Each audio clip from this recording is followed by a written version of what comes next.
Jaya Radha Madhava Kunja Bihari.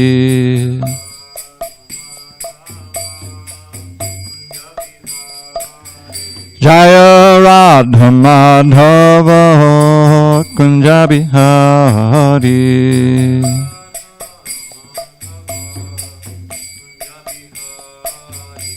Gopi Janavallabha Girivardhani.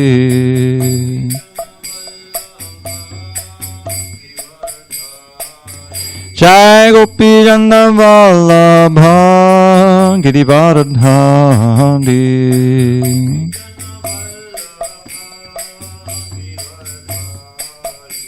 Yashodanandana Braja Janaranjana. Yashodanandana Braja Janaranjana. Yamuna Tira Vanachari. Yamuna Tira Vanachari. Jaya Radha Madhava Kunja Bihari.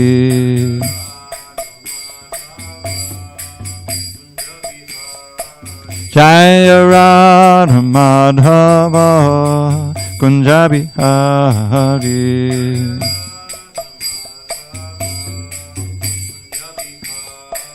Jaya Radha Madhava Kunja Bihari.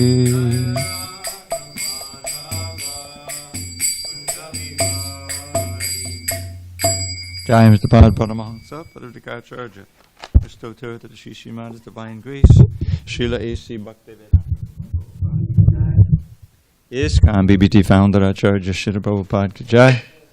Jai Om Vishnupad Paramahansa, Padadikacharya, Restorer to the Shishiman's Divine Grace, Srila Bhakti Siddhanta Saraswati Thakur ki Jai. Ananta Koti Vaishnavanda ki Jai. Namacharya Srila Haridas Thakur ki Jai. Srimad Bhagavad Gita ki Jai. Samaveda Bhakta Vrinda ki Jai. All glories to the assembled devotees. All glory to the assembled devotees. All glory to the assembled devotees. All glory to Shri Guru and Gauranga. Okay, this is a problem. I always forget the exact verse. Can you look? I think it's 32. We're probably on page 562, Alex. 562.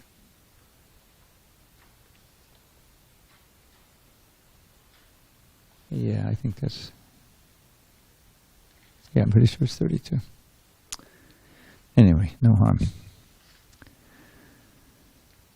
Om Namo Bhagavate Vasudevaya.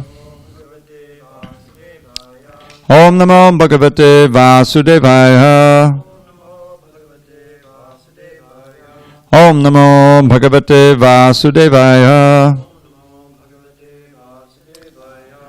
On this 8th day of June 2020 in San Diego, we're reading from Srimad Bhagavad Gita as it is, translation and commentary by His Divine Grace A.C. Bhaktivedanta Swami Prabhupada.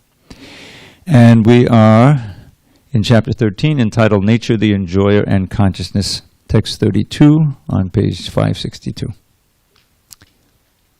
Anaditvan nirgunatpat Palamatma himamvyayaha Sharirastopi konteya Nakaroti nalipyate Anaditvan nirgunatpat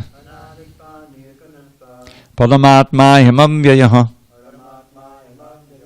Sharirastopi konteya Nakaroti nalipyate Anaditvan nirgunatpat Padamatma himamvyayaha Sharirastopi konteya Nakaroti nalipyate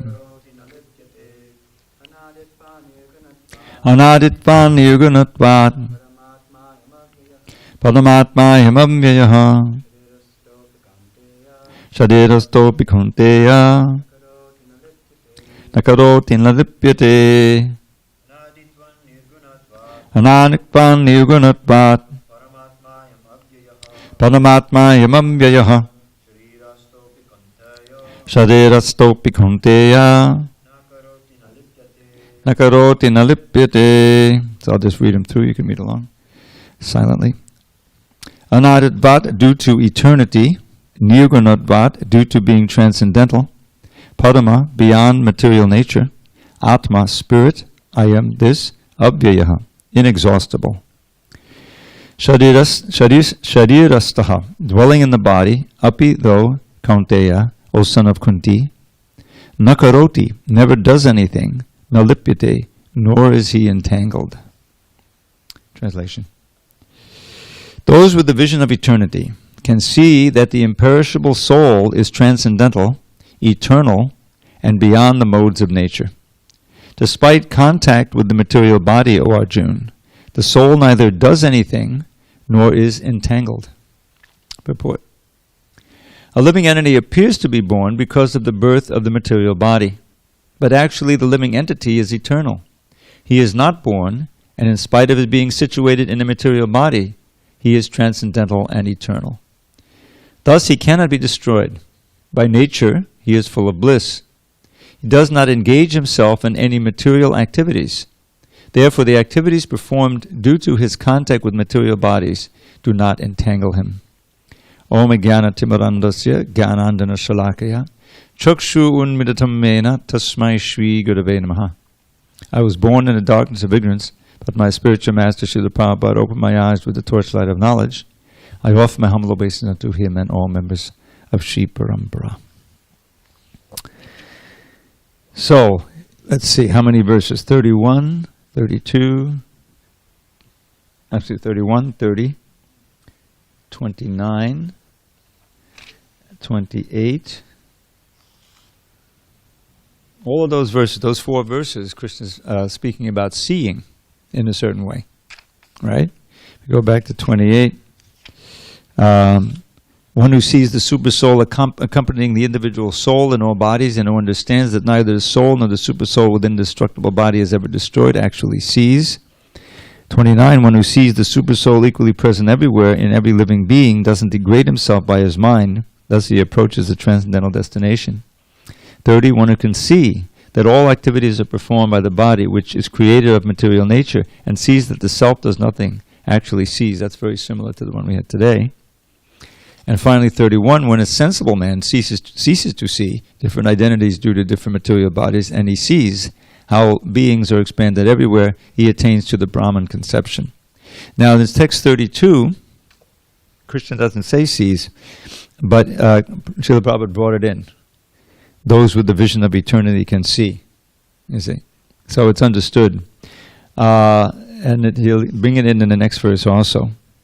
So, now it can be a little puzzling, this verse and the purport, because it's a kind of a basic tenet of our philosophy that the soul is entangled in the material world due to his misconception of himself as the body. So, but here, Krishna and Prabhupada are echoing a verse in the Upanishads, or a phrase that's famous, asango hyayam purushaha. Asango hyayam ayam purusha. This purusha, the living entity who's acting as an enjoyer, but is actually prakriti, we call the purusha, is asanga. He never is affected or attached or entangled in the material world. So how is it that we feel so entangled? And what's all this sadhana bhakti that we always say, trying to get us out of the entanglement of the material world? Well, it's all due to illusion. The entanglement is ultimately an illusion. It's not real in the sense that the soul doesn't mix with anything material. But that really doesn't make a difference. If we're completely convinced and we feel that we're getting old and we're dying and we're suffering all these miseries, then that in essence means we are suffering. If you're in the middle of a dream and it seems extremely real, then that suffering is real. You can exhibit physical symptoms, screaming and yelling and sweating, whatever it may be. So this is an important concept because it means that the whole process is one of waking up. There's this verse, Uttishta Jagrata Prapavaran Bodhata, another one of these phrases from the Upanishads. Uttishta Jagrata, it says, get up and wake up and understand the great boon you have as a human being.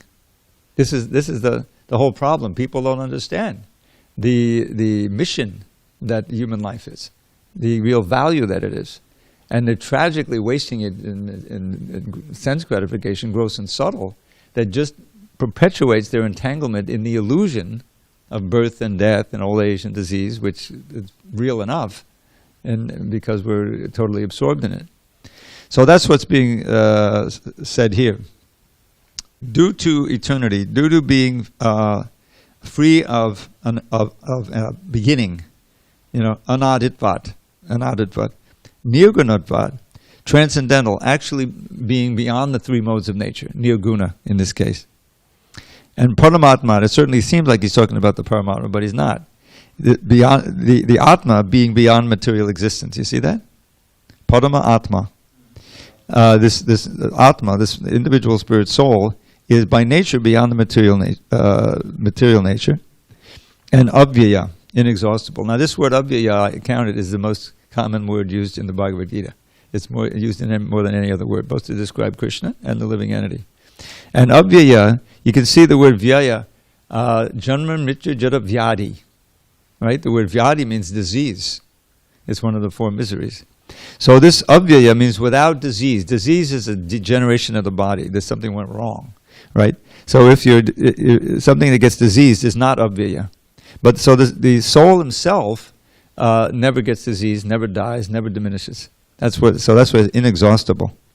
Situated in the body, although in the body, api, konteya, never does anything and is not entangled. So we're not doing anything. What we've done is we've handed over Prabhupada calls it the power of attorney, so to speak, to the intelligence, the mind, the senses. And this machine is working on the basis of the spiritual energy. But we ourselves are not actually doing anything. This comes up in the 5th chapter. That the real self-realized soul, he acts in this world, but even as he opens and closes his hands and his eyes, and he gives a little list there, he knows that he's not actually doing anything. This sense of permanent aloofness, equipoise, gives you this equipoise. And what that does is, it helps you to go through difficult situations without being disturbed, and it helps you to go through material allurements without being disturbed in that way. Knowing that this is just the illusory energy working. And that trying to enjoy just perpetuates the illusion and the entanglement and the suffering. So this theme comes up again and again in the 11th canto. Constantly, Krishna is talking about how this world is just like a dream, and you have to wake up from the dream. Now, you heard this before, but I don't think you did. There's one verse in the Bhagavatam that appears 5 times, which is a lot. Usually if it appears twice, it's important, like Manmana Bhava Madbhakto Nagita. And this verse is exactly to this point, how Arte hividyamanepi sanksatir nanavartate dhyayato vishayan asya yata swapne art natagama, something like that. Last line escapes me. But what the meaning is, arte in this context means in actuality. Avidyamanepi means, although it's unreal in its essence, sangsriti is another way of saying samsara. This birth, old age, disease, and death, all these miseries, are ultimately a bad dream, which we've been having since time immemorial. But it doesn't cease for those who are dhyayato vishayan. This is a direct quote from the 2nd chapter, where Krishna speaks about how the living entity gets entangled by meditating on the objects of senses. Then attachment grows. Dhyayato vishayan from the sangas, and from the sangha, the attachment grows kama, very strong desire to enjoy.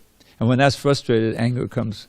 Kama krodho abhijayate. And when you get angry and frustrated, bhavati sammoha, you can completely lose your intelligence and You lose your memory, your intelligence is lost, and you're back in the material pool. Fall into it. So this illusory entanglement in samsara does not cease for those who are meditating on the objects of the senses in enjoying mood. Dhyayato vishayanasya. Swapne anartagamo yata. That's the last line. Swapne anartagamo yata. Just as in a swapna, read nightmare, anarta agamo, the anartas, the different varieties of terror and suffering and everything, don't cease as long as you're in the middle of that nightmare. So Krishna consciousness is a matter of waking up. First of all, waking up to the great value of human life, the one form where we can actually use our intelligence to understanding these things, and change the way that we're interacting with the material world. And then literally waking up from this long dream of identifying with the body and trying to enjoy the senses. So that's the essence of this verse, that we ourselves don't actually do anything and we're not entangled.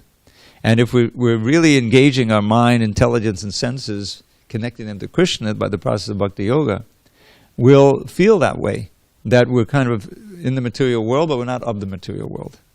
And that's a really good feeling to have, because it means that you can tolerate, you're not whipped around by the emotions, identifying with this and getting attached to that and then breaking that attachment. And, in other words, there's a certain equilibrium that comes from there, from coming up to the mode of goodness and mode of pure goodness. So this is very valuable information. Okay, any questions or comments? We're coming to the end of this chapter. We can launch into the next one. Okay, now this is an interesting verse and translation that we'll explore. Yata sarvakatam saukshmyad akasham nopalipyate sarvatravastito dehe tatatma nopalipyate. Notice the word lipyate. This is the third time it appears in two verses. It means entangled. So the sky, due to its subtle nature, does not mix with anything, although it is all-pervading.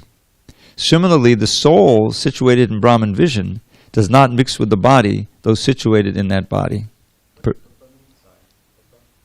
I'm sorry? That I'd have to look. Yeah, I'm not sure. Purport: the air enters into water, mud, stool, and whatever else is there. Still, it does not mix with anything. Similarly, the living entity, even though situated in varieties of bodies, is aloof from them due to his subtle nature.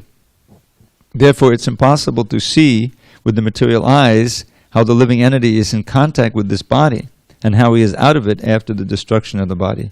No one in science can ascertain this. Now, Prabhupada brought in here the idea of one in Brahman vision. Here it was, previous verse, the vision of eternity. He's carrying forward those four verses where it says, but this restriction, this is the soul situated in Brahman vision. But the verse, the way he explains it, any soul, whether in Brahman vision or not, never mixes. So I think what Prabhupada intended here, maybe we'll appeal for a little editing job. Similarly, the soul does not mix with the body, though situated in the body. One in Brahman vision can see this. You see that? Yeah, I think that's. But anyway, that's the way it is. So here is giving an analogy, how even on the material plane, the subtle sky, meaning the ether, as far as I can say, akasha. Akasha is the ether. Prabhupada talks about the air. But the most subtle element, it doesn't actually mix, it seems to, but it's not mixing with anything. And similarly, we can be as aloof as the ether in this world if we're connected to Krishna consciousness. The problem is that, as explained in the second chapter, we tend to get absorbed in the varieties of this material world, identifying with it, trying to enjoy it, trying to avoid it. This is the definition this is the origin of fear. Bhayam dvitiya abhinaveshatak syat.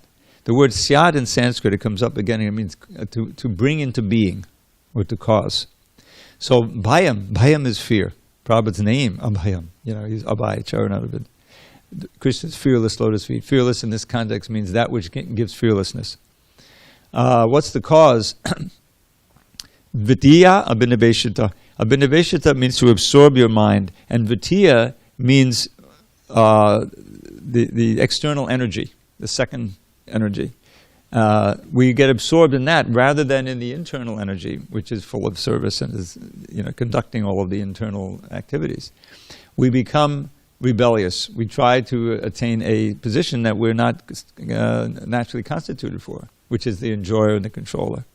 And by becoming absorbed in that way, then we become fearful because we don't lose it, but we forget it, our safety at Krishna's lotus feet. And we're completely secure in this spiritual world. So, Bhayam Vidya Isha Rapetasya, turning away from the Isha, from Krishna, and Viparhya, Asmriti, we forget everything, and our position becomes reversed. I don't think you were here when we were quoting Akrura's prayers, but Akrura, he has these wonderful prayers where he uses this word Viparhya. And he is taking the role of a conditioned soul, even though he's a great devotee. This is something that our great acharyas do. It's called a vigyapti, dainya, where you list all the reasons why you're such a horrible devotee. You're not a devotee at all. Bhaktivinoda Thakur says, "I've spent my entire life, accumulating material knowledge, and now I'm the fag end of my life." He's describing all this. But it's never just a list. At the end, it says, "Even in this condition, my Lord, I'm praying to you. Please give me a drop of your mercy and let me be particle of your lotus feet." So Akrura does that. It's happening right there in the 40th chapter, 10th canto. He's known for his prayers. So at first he says, "Bhagavan jiva loko yam mohitam tabamaya." I forget the Sanskrit. But everyone in this world is wandering up and down, bewildered by your, material energy or bewildering energy, Maya, suffering birth, old age, disease, and death. But I'm not much better. I'm also bewildered, identifying and attached to my family and my properties and things like that. And so, in this condition, he says, "Anityanatma dukkeshu viparhya." Notice the word viparhya. Viparhya matiryaham. Dvandvaramas tamo vishto najane tvatmanak priyam. So he's describing the situation of one who's forgotten this verse and is identifying. So in that situation of being bewildered by all of my attachments and being a conditioned soul, anitya, that which is temporary, the body and everything else, I'm taking to be permanent. That which is not me, the body, I'm taking to be me. That which are sources of misery, I'm taking to be sources of pleasure. And in this condition, my entire mentality is reversed. Viparhya mati, my intelligence is upside down. And in this situation, dvandvaramo, I'm trying like anything to enjoy the dualities of this world. Dvandvaramo, and entering further and further into darkness. Tamo vishto. And the greatest tragedy, my Lord, he's praying to Krishna in the middle of the Yamuna, actually, when they're leaving Vrindavan, going to Mathura. Najane tvatmanak priyam. I've completely forgotten that you're my dearmost Lord and Master and friend. And then he gives a wonderful analogy, which again brings up this idea of the dream, or in this case the mirage, something that seems very real but it's not. Yata buddho jalam hitva parichannam tadudbhavai habbeti magatishnam vai tadvatvaham paran mukha. This Paran Mukha is exactly what is in the 11th canto, the next canto, and that is turning away, turning one's face away, Paran Mukha, from Krishna, toward the material energy, the glare of the material energy. So he says, I'm just like a foolish animal or foolish man who gives up a pool of water. Visualize a big desert and there's an oasis in it. And you're standing at the edge of that oasis, looking out in the desert, and you're very, very thirsty. Now, at your feet is a nice pool of cool water that has been hidden by the grass and other foliage growing in it. It's from the water itself. So you don't know about that water. You look out into the desert, and there's a beautiful mirage of a nice lake, And Jalam Hitva, he gives up that water and runs after that mirage into the desert. Parichannam Turud. Now it's important, the key element here is that the water is hidden by the grass that grows from the water itself. Krishna is hidden by the Maya energy that comes from Krishna himself. When we allow that Maya to hide Krishna, we embrace Maya, and therefore we forget Krishna. So, Parichanam Udbhai. So now the solution is that you can control your mind and fix it on Krishna. But he says, Notsehe ham kripanadi, kama karma hatang mana, rodham pramati chakshaya riyamanamitasthata. But I'm so cripple-minded that I don't have the strength to control my mind. This is the problem he has. Notsehe, kripanadi, cripple-minded. And therefore my senses are dragging me here and there. So now what to do? I know, but I can't have the strength to perform the sadhana. So now he has this key verse. In this condition, my Lord, it's also, this is like the Dainya thing. I'm throwing myself at your lotus feet.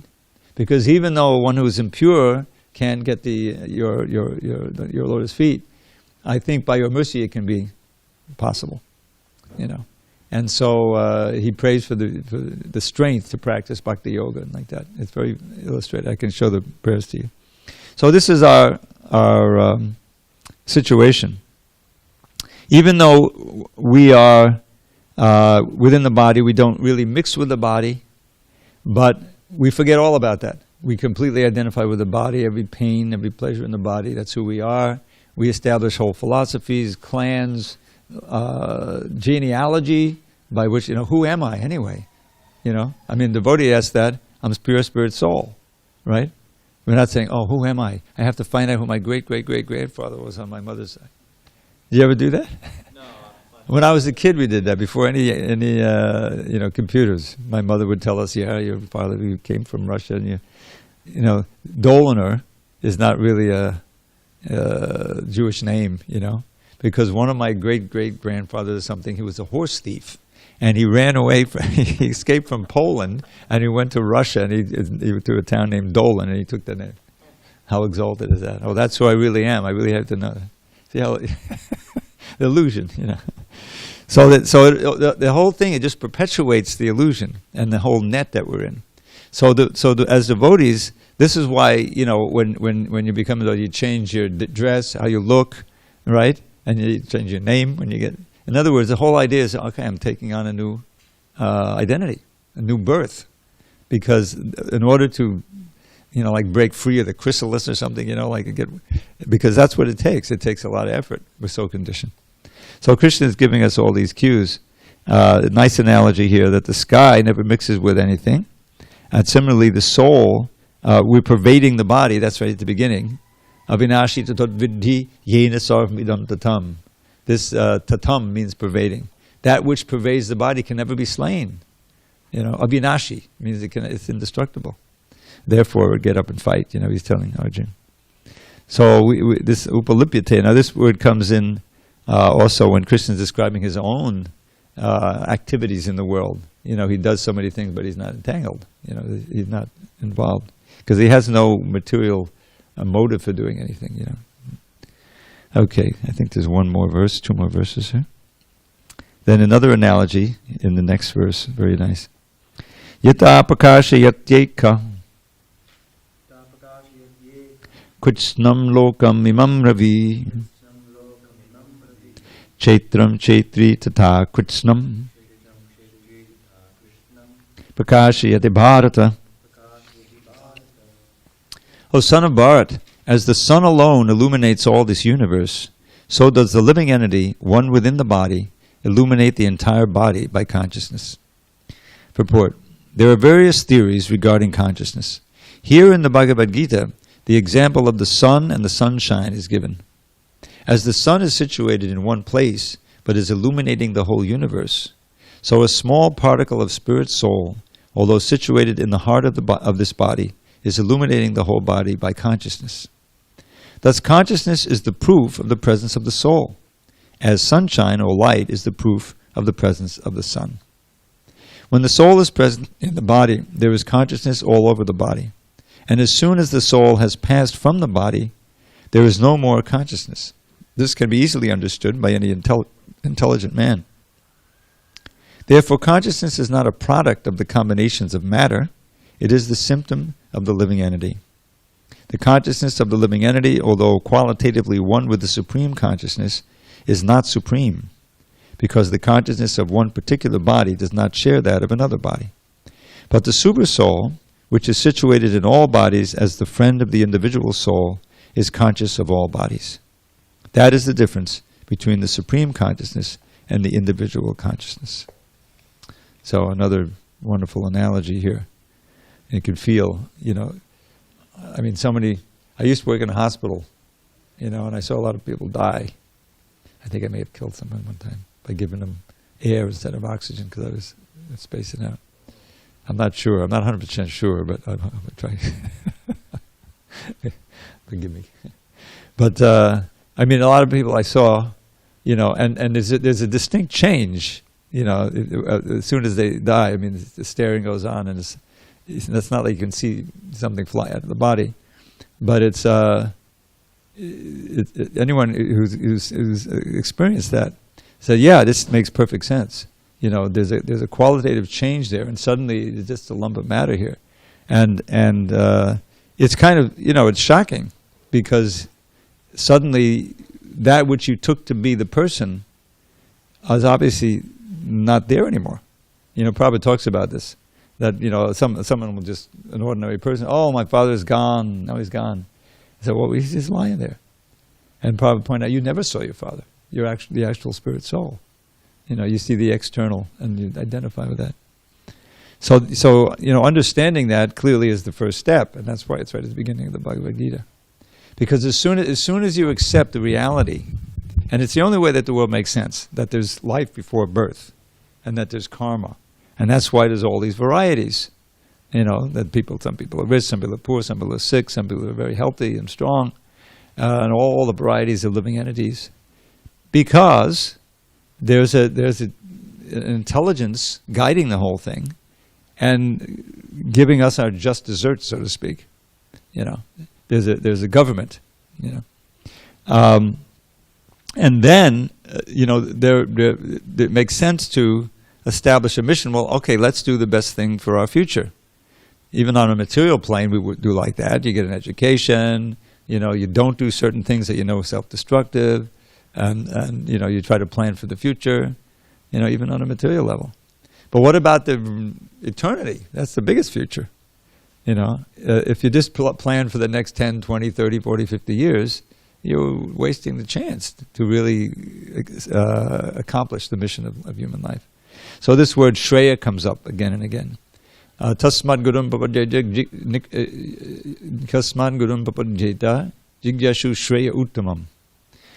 That if you want the ultimate good in your life, the maximal happiness and the minimal pain on a visceral level, then you have to search out a guru. And what's the basic qualification? This is in the 11th canto. Shabde padechanishnatam brahmanupashamashriyam. Someone who is realizing the Shastra. Shabde is the Shastra. Pare chanishnatam. And is totally dedicated to Pare, in this case meaning the transcendental Lord. Brahmani, Upashamashriyam. Brahman is also the transcendence. And Upashamashriyam, completely detached from material sense gratification. So that's a summary. But because you can't figure it out on your own. We're kind of wearing all these blinders, and because of our conditioning. So we need to have an access to that pure knowledge with complete certainty from a source or a channel that's uncontaminated, that we can trust. It's coming straight from Krishna, through the parampara. And that's what Prabhupada came to give. That's why, Bhagavad Gita, as it is. Same words in so many Bhagavad Gitas in the text, but they have no idea what it means and ultimately what it means for your life, how you're supposed to transform your life. It's not just a book of interesting, philosophical points that you say, oh, this seems to, It's not an academic exercise. It's a life and death source of information. So that, Prabhupada came to give that more than anything else. That was a major part of his mission, to really, write his books and get them distributed and published and then distributed. And basically the Bhagavatam and the other books that we have, which are the essence of the Vedic knowledge. So that there would be, in the future, and the present, there would be an opportunity for anyone to find out this knowledge and change their lives and actually strive to achieve life's goal. Right at the beginning, what's the purpose of the Bhagavatam? How it came to be written. Prabhupada really got into that chapter 5 of the first canto. This is where Narada Muni comes. He advises Vyasadeva. Vyasadeva was unsatisfied. I mean, he'd written the whole Mahabharata, with the Bhagavad Gita in it. He'd written all these other Puranas. He'd written the Vedanta Sutra. He'd written down the Vedas and the how could he be dissatisfied? And of course, the answer was he hadn't. It's not that he hadn't glorified Krishna. He was got the Bhagavad Gita here, and the other Puranas. You got the Padma Purana, but he hadn't written a book that wholly and solely glorifies Krishna, his expansions, his avatars, his devotees in the process of devotion. Because that's what's the real need of always in every human society, especially with Kali Yuga. We don't have time and mental energy to go through all the Vedas and just get confused. There's this nice verse in the Gita, in the Mahabharata, that describes the situation. Tarko patishta shrutiho vibhinna nasa vrishir yasamatam nabinnam dharmasya tattvam nihitam guhayam mahajano yena gatasapanta. So he says, okay, you want to understand the absolute truth. Tarko, logical argument, apatishta, never reaches a conclusion. There's always someone who can argue better. There's techniques, you never get. Even the Shrutis seem to contradict themselves. If you just pick up, at random on your own from the library, this Upanishad and this, you never get there. I did that. I remember I was wandering around in the stack somewhere, and there were all of these green books. There was some series, the Upanishads were there, maybe a couple of Puranas, I had no idea. I picked one off the shelf and looked at it a little bit. I don't think I even took one out. I had no idea what, until I go into an ocean. And so, Shruti of Vibhinna. And Nasa Vrishir, you can't be a philosopher unless you differ with some other philosopher. So this is Western philosophy, which Prabhupada studied, by the way, in school, And, the classic Western philosophers, beginning with Socrates, and you come through with Heidegger and Hegel and all these guys, And there's always a difference of opinion, and they're redoing the previous one. So that's not going to get you there. So what's the answer if you really want the truth? Mahajano yena gatasapanta. The real path is to follow in the footsteps of the Mahajans, the great souls who are recognized as sources. And the Bhagavatam gives us these 12, beginning with Brahma, Narada, and Lord Shiva, Prahlad, the 4 Kumaras, Bhishma Dev is there, Yamaraj, Shukadev, Janaka is also in there. And so there's 12 of them. And they don't make Dharma, but they carry it, and they transmit it. Because right near that verse is another verse, this is spoken by Yamaraj himself. How's it go? Dharma. No. I'm sorry, what it says is that real Dharma is spoken by the Supreme Personality of Godhead. I don't know, I forget this, I'm getting old. But the whole idea is no one can make it up. It's already there. And Krishna, when he speaks it and he teaches it, then those who transmit it as it is, they become authorities. That's our whole method. So we're fortunate to have this source of knowledge, and every day we sing like that. That he gives. It may not be so clear in the translation we have for that Guru song, but Dibya Gyan Hriday Prokashito, he manifests in the heart this divine knowledge, and from that awakens prema.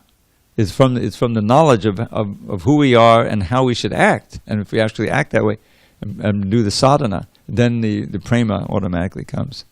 So that's all. It's connected there to the Dibya Gyan, which is what we're getting here from the Bhagavad Gita. All right, let's finish the chapter. Yeah, go ahead. It's just, is there a verse which lists, like a shloka, which lists the 12 Mahajanas? Yes. Okay. Where is that? It's in the from? sixth canto. I'll point it out. Sixth canto. Yeah, I think it's sixth canto. Swayambhu Narada Shambhu Kumara Kapila Muni. Kapila, I forgot Kapila Dev. Dharmananda Sakshat Bhagavat Pranidham. Thank you. I got to review these verses. All right, last verse, text 35. Chetra chetra gayorevam antadam jnana chakshusha bhuta pakati moksham cha ye vidur yanti te param.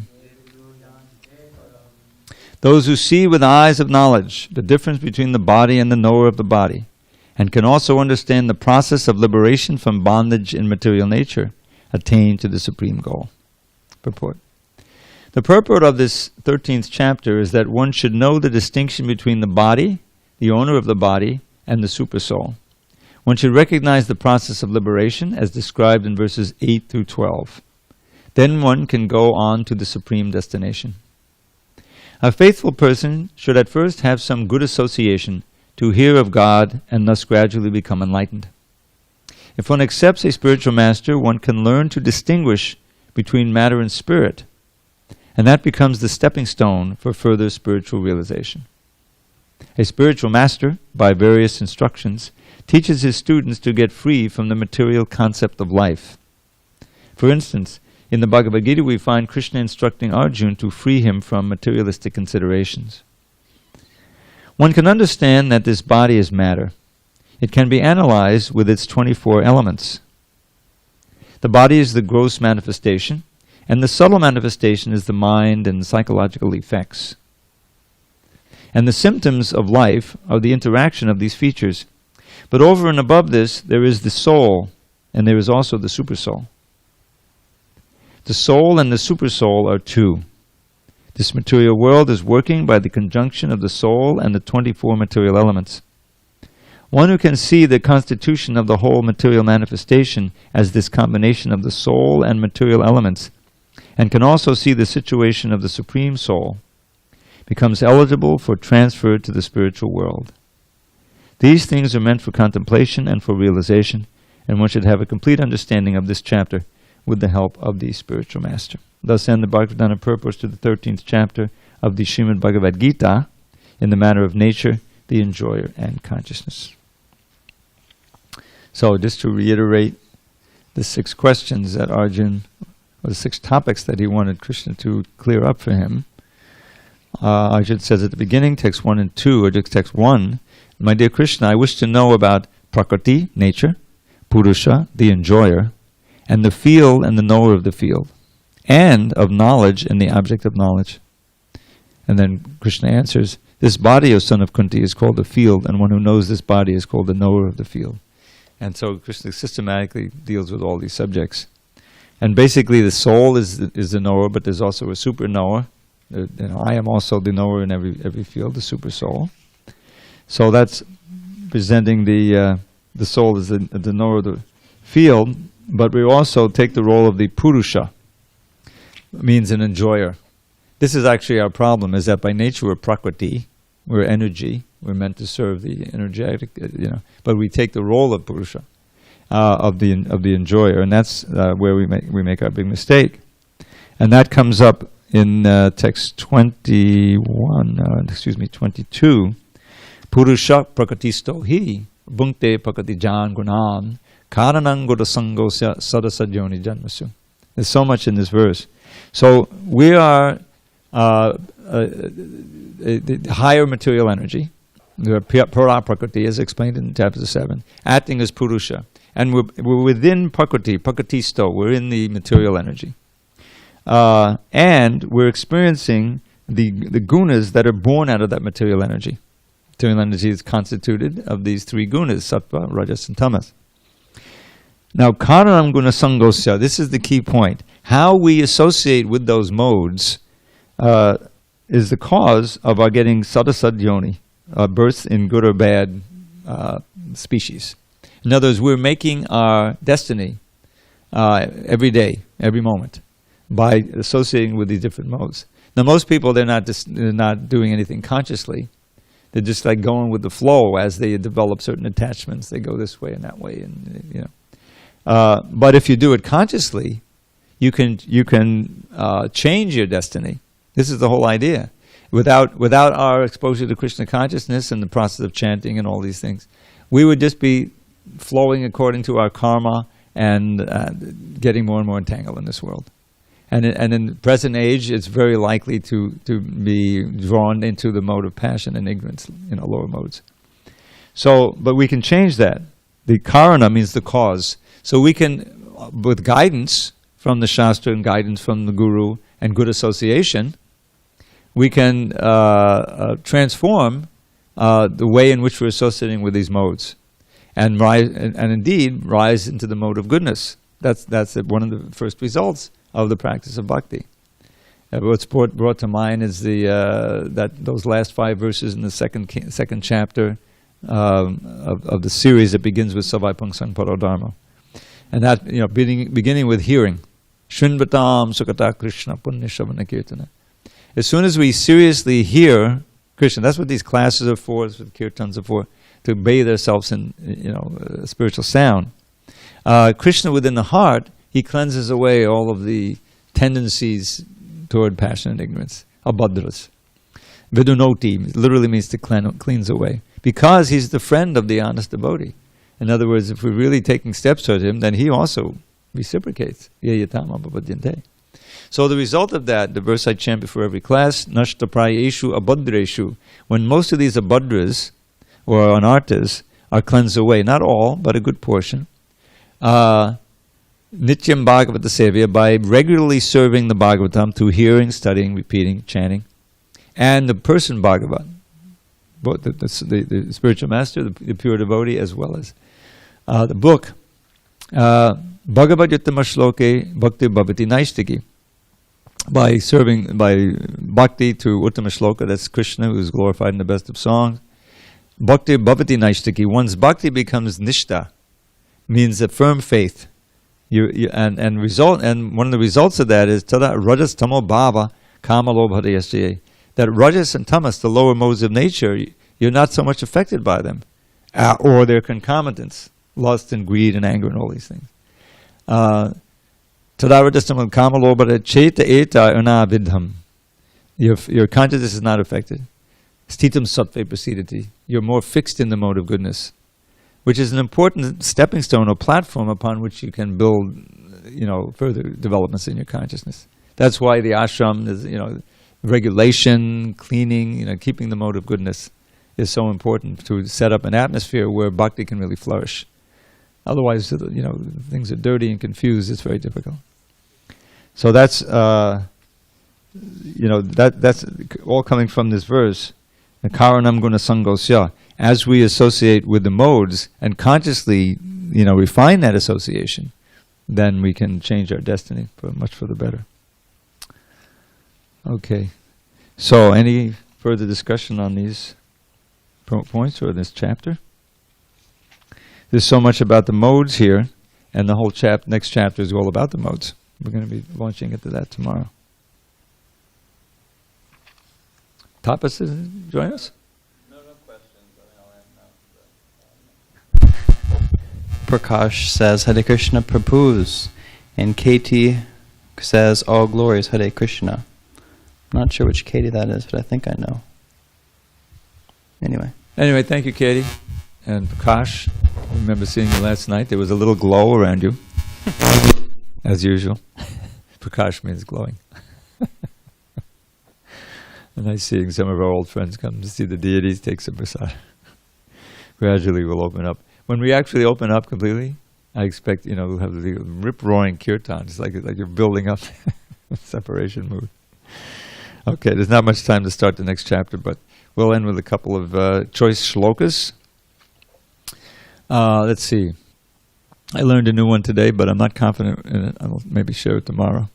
But what the basic mood is that is at the end of the second chapter, second canto, it says that Brahma, he studied the Vedas 3 times, and he came to the conclusion that the most auspicious thing is to increase one's attachment for Krishna.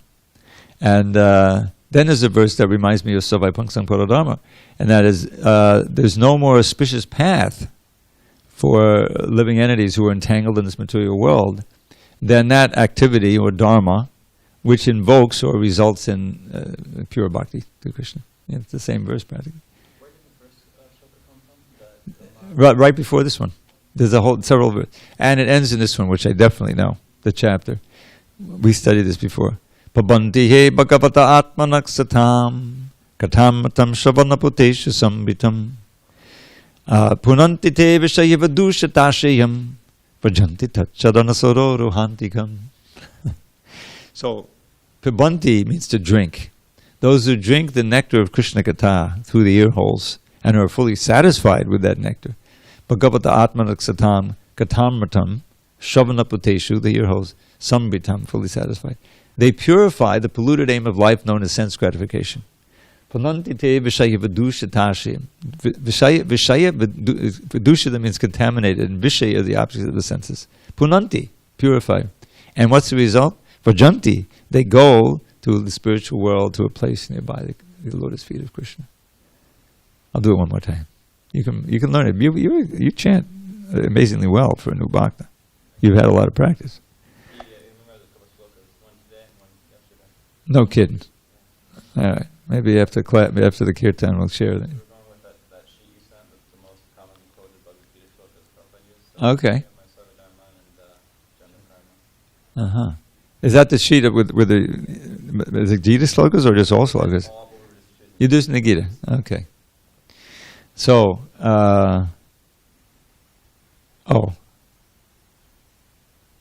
well, we were going over this morning. Was it this morning? This morning's class? Yeah, about seeing Krishna, about being eager to see him.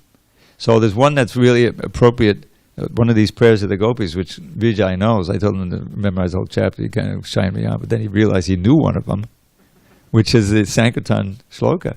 Tavakatamatam tapta jivanam kavabiriditam kalmashapaham shamanamangalam shimaratatam bubugunandihe buhuridajana. It's got that special meter. So the gopis are saying, my dear Lord, the nectar of talks about you, Tavakatamatam, are the life and soul of the living entities who are burning in suffering in this world. Tapta jivanam. The life. Kavabiriditam. They are sung by great kavis and poets like Rupa Goswami. Kalmashapaham, and they destroy all sinful reactions. Shavana Mangalam, very auspicious to hear. Shrimad, full of power. Atatam Bhuviganantiye, those who are spreading your glories throughout this world are Bhuridajana, are the persons who are the most munificent, most generous. So clearly it's enlivening for Sankirtan devotees, for any preachers. Yeah, those verses, I remember before they were printed, I was working on the book. And I said, okay, this is my chance. I memorized the whole chapter. All glories to Srila Prabhupada. Hari Hari Bol. I should bring my tambura.